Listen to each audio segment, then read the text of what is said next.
Olá, galerinha do sexto ano, tudo bem? E aí, vamos para mais uma aula de história, mais uma videoaula. Hoje, para nós encerrarmos nossa fala sobre Mesopotâmia, Crescente e Fértil e sobre o Egito. Então, nós vamos fazer primeiramente a nossa correção das atividades propostas e damos sequência ao conteúdo e já na próxima videoaula iniciamos com o capítulo 4, né, para finalizar a apostila e iniciarmos aí o segundo bimestre, certinho? Então, vamos lá. Acompanhe a correção lá na apostila de vocês, página 37. Na página 37, no Organize Ideias, acompanhe lá, certo? Onde fala sobre teocracia e antroposomorfista, né? Então, vamos ver qual foi a resposta. Então, a prof vai dar a resposta aqui, vocês façam a correção lá, se for necessário. Se não for necessário, só colocam certinho. A resposta da letra A, que fala sobre teocracia. Sim, os egípcios acreditavam que seus faraós eram divindades e os mesopotâmicos também tinham na figura do rei um chefe político e religioso. Então, a resposta é sim. Então, lembra falando sobre teocracia é quando o líder da região, do local, ele é visto como líder político e religioso. Então, isso acontecia tanto no Egito quanto na Mesopotâmia, porque eles eram povos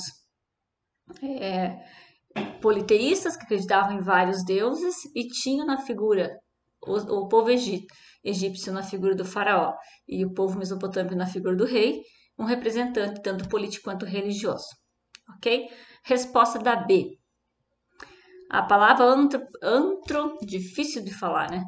Antroposomorfista é resultado da junção de sobre humano, e da questão do animal. A qual característica da realidade egípcia essa palavra faz referência? Então, essa palavra faz referência à fusão de formas humanas e animais, nesse caso de algumas divindades. Então, nós até comentamos na videoaula passada que nós falamos de muitas figuras mitológicas que elas são representadas metade de forma humana, metade de forma animal. Ok? Vamos prosseguir. Deixei uma pesquisa para vocês lá sobre como era feita a mumificação, né? Então, acredito que fizeram pesquisa, eu recebi ali alguns resultados. Alguns vão ter que fazer algumas correções, outros, ok. Então, por que eles faziam essa mumificação? Eles achavam importantíssima a questão da preservação do corpo, como que ela acontecia. Quem era responsável por essa mumificação eram os sacerdotes. Eles eram responsáveis pela religião e também pelo processo de mumificação. Então, primeiramente, eles retiravam todos os órgãos, né? Coração, pulmão, e eles guardavam, porque claro, não podia ser descartado, eles viam isso como sagrado, como que a pessoa, que o faraó precisava disso para renascer, vamos usar a palavra renascer aí, para vocês compreenderem melhor. Esses órgãos ficavam guardados em urnas, né, em vasos ali, umas urnas que ficavam guardadas separados os órgãos. E o corpo já sem os órgãos, ele era colocado no sal, para desidratar. Então, em média, de quase 40 dias no sal para desidratar e aí começar o processo de mumificação. Desidratar e tirar toda a água do corpo, né? Então, saía toda a água, todo o líquido do corpo. E aí começava o processo de mumificação, que é perfumando o corpo, enrolando o corpo em tecidos de linho, fazendo todo o embalsamento do corpo. No rosto, geralmente, era colocada uma máscara, né? Se vocês virem lá no início da apostila de vocês que aparece o faraó Tutankhamon, ele está com uma máscara de ouro. Então, era essa tradição egípcia da mumificação, né? Que é até os dias de hoje aí, alguns pesquisadores estudam muito sobre a questão da mumificação.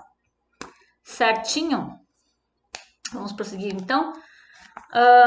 Eu quero fazer uma comparação, então, que eu falei que eu faria nessa aula, sobre cultura egípcia e cultura da Mesopotâmia. A gente falou muito sobre o Egito até agora, sendo que o crescente fértil ele é composto por essas duas regiões, Egito e Mesopotâmia.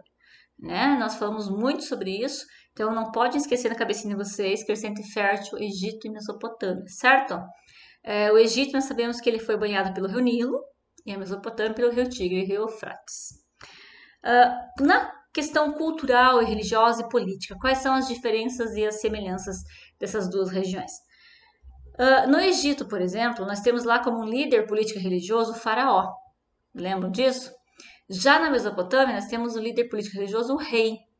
Então, essa é uma das grandes diferenças da questão da organização política e social das duas regiões. Apesar de pertencerem a uma mesma região, elas têm culturas similares, mas também diferentes. Quando eu falo lá, as camadas sociais são basicamente as mesmas. Abaixo do rei, nós temos a nobreza, então essa nobreza, ali nessa nobreza engloba todo os funcionários aí do rei, que são sacerdotes, militares, escribas e comerciantes. Os sacerdotes não estão separados aí, como acontece no Egito, uma classe diferente. Ele está englobado na nobreza. Então, rei, abaixo do rei, essa nobreza, onde se encaixa todas essas classes aí dos sacerdotes, militares, escribas e comerciantes, todos com a mesma importância aí perante o rei. Abaixo deles, os camponeses, que já falamos, os mesmos, praticamente as mesmas funções do Egito e Mesopotâmia, são os camponeses, e abaixo deles, os escravizados também, certo? Então, essa aí a grande diferença, então, é a figura do faraó, e ali na Mesopotâmia, a figura do rei.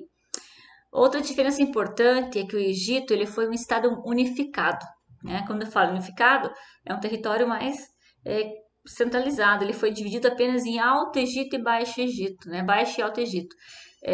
Então é um território mais unificado. Já a Mesopotâmia não. A Mesopotâmia era dividida em cidades e estados autônomos. Perdão, prof. Cidades e estados autônomas, que já é aquela situação que a prof explicou na aula passada, o que é esse cidade-estados, o que é essa autonomia. Então, o Egito, um território mais unificado, na figura desse faraó, um território mais unificado. Mesopotâmia já é um território mais fragmentado, e quando eu falo fragmentado é separado aí em cidades e estados autônomos. Apesar de ter a figura de um rei, elas tinham autonomia ali de algumas decisões políticas e religiosas e culturais, diferente do Egito, que não havia essa separação, essa autonomia das cidades. Ok? Religião. Tanto no Egito quanto na Mesopotâmia, eles eram politeístas. Eles acreditavam em vários deuses, em divindades. A diferença é que no Egito, o faraó era líder político e religioso, a Mesopotâmia era o rei. Mas ambos, tanto no Egito como na Mesopotâmia, o rei ou o faraó representava Deus para eles, né? Era o Deus supremo ou o líder religioso supremo e também político. Que mais? Vamos lá para a revisão, que isso seria, no caso, uma revisão, tá? A religião, nós falamos então sobre a Mesopotâmia, sobre o chefe político, ok? E eu tenho para vocês acompanharem comigo lá na página 38 de vocês. Vamos lá para a página 38, para eu ficar falando uma curiosidade com vocês, que é o Código de Hammurabi.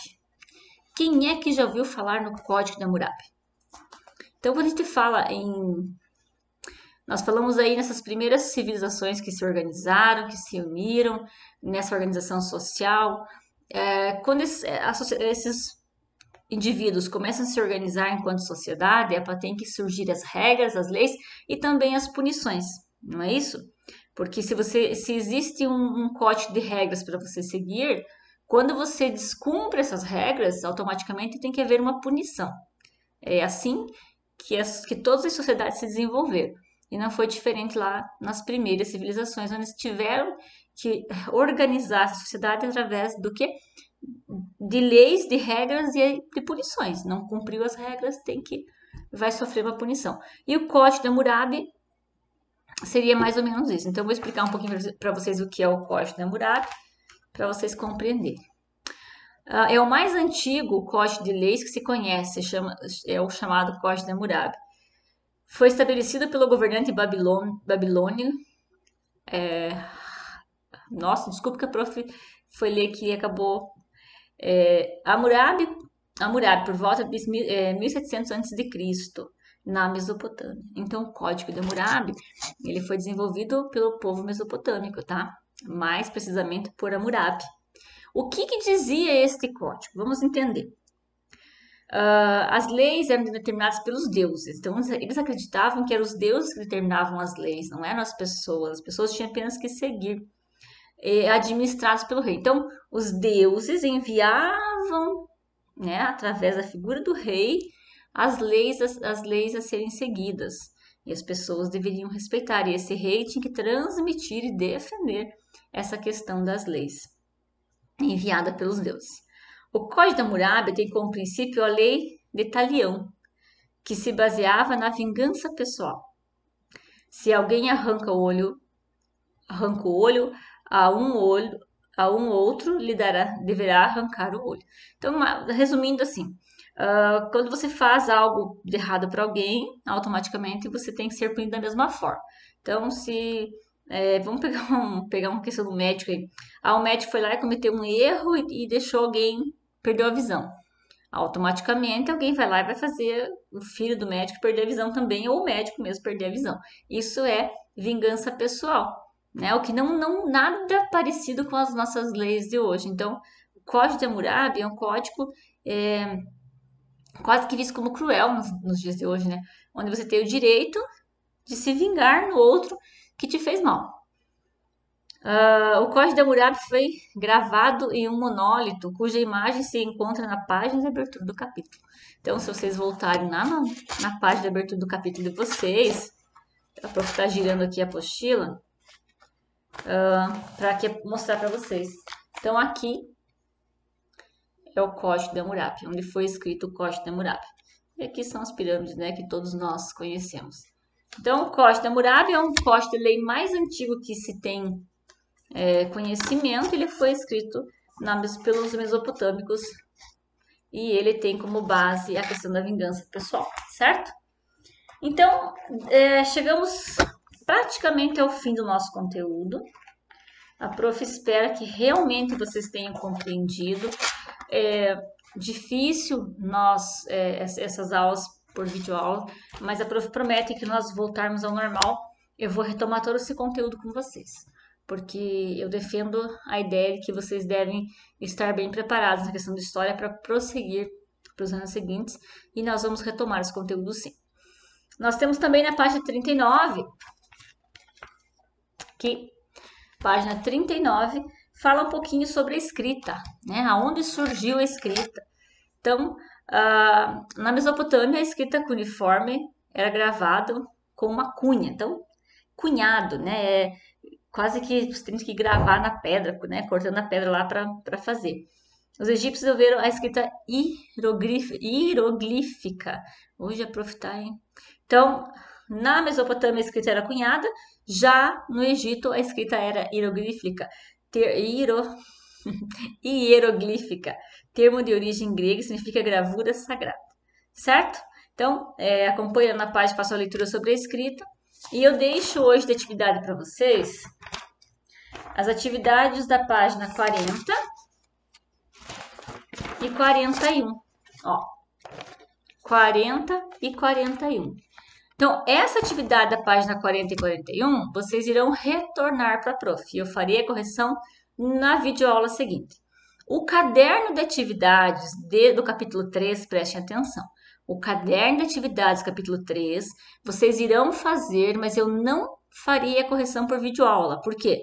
Porque a prof vai recolher essas apostilas no tempo certo e ela fará parte de uma avaliação, tá? Então, a partir do caderno de atividades, eu farei uma avaliação com vocês. Então, vocês devem responder o caderno de atividades, capítulo 3, tá? Não precisa me enviar, eu não vou fazer a correção, mas em determinado momento eu irei recolher as apostilas e valerá uma nota, certo? Então, pessoal, atividades da página 40 e 41, devolver para a prof, e o caderno de atividades fica como avaliativo, bem entendido? Próxima videoaula eu já entro com conteúdo novo sobre a Grécia, a formação dos estados gregos, ok? Ó, até mais, fique com Deus e se cuide muito, muito mesmo, tá? Beijinho!